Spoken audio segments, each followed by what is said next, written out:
Well, as winter approaches, one virus we have to be careful of is influenza, because that could keep us down for up to a week or 10 days. But another one we have to look out for is called the worm. Welcome back to Get Connected. I'm your host, Con Jackson. It's a real life threat, and it is a virus that affects our computers. Mark Bowden's written a book about it, and he joins us now. Mark, welcome to Get Connected. Hi, Con.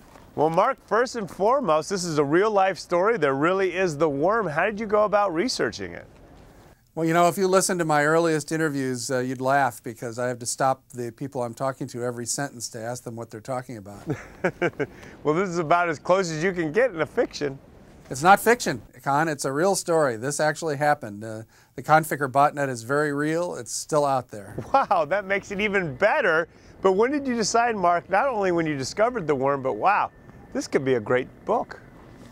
Well, I saw actually a story in the Wall Street Journal on the front page in January of 2009 that discussed the creation of this extraordinary botnet, which posed a threat to the internet itself, and how computer security experts all over the world were trying to defeat it. And I remember reading that story and thinking, I have no idea what this is about. So when I feel that way, you know, number one, I think the story is important, or probably wouldn't have been on the front page. And secondly, it's a world that I know nothing about, so I wanted to find out what was going on. All right, Mark, here's a perplexing question. Now that you've researched all this about the worm, are you more scared about it, or are you more impressed with the people that are out there trying to solve the problem? Well, to be honest, you know, I'm not terribly scared, but what I am is aware, much more aware than I used to be, of how vulnerable or fragile the internet is. And I think the fact that, you know, we as a society are leaning on it more and more, given how unprotected it is unwise. I do think the federal government is waking up a little bit, but we have a long way to go before information online is secure. You know, Mark, tell us more about this group you mentioned. I never heard of them. They're called Cabal?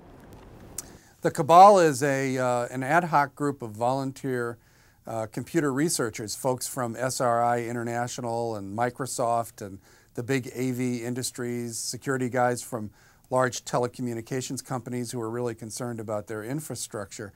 These are very high level, I call them uber geeks. And they formed this cabal to fight the Conficker worm because these were really the only people in the world who understood what was going on and were in a position to do something about it. Well, Mark, help us out. Have we discovered who's behind the worm?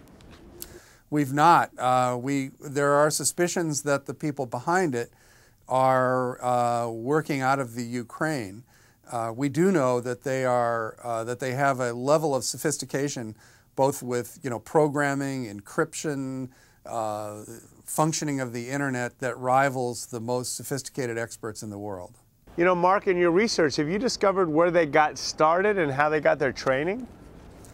Well, there are a lot of folks, particularly in Eastern Europe and in Asia, who have a very high level of university education, who have a lot of experience with you know, telecommunications, are every bit as sophisticated as those in the West, and many of them don't have the same kind of employment opportunities that folks, say, in the United States have. So what happens often is, you know, they'll go to work for criminal enterprises that pay them pretty well, or even nation states now, like China, which are actively involved in developing malware and using the internet for their own purposes. Wow. Now, Mark, did you find it as entertaining writing about the good guys as you did the bad guys? Well, I found it really fascinating, Con. You know, I like a good conflict. This is a very intellectual battle.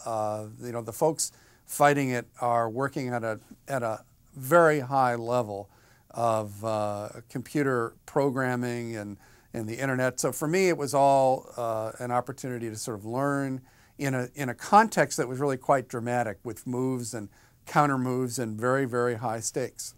Well, Mark, you're critically acclaimed for your writing, and we thank you for following your passion. But given all your success, what advice would you give to anyone living out their dreams?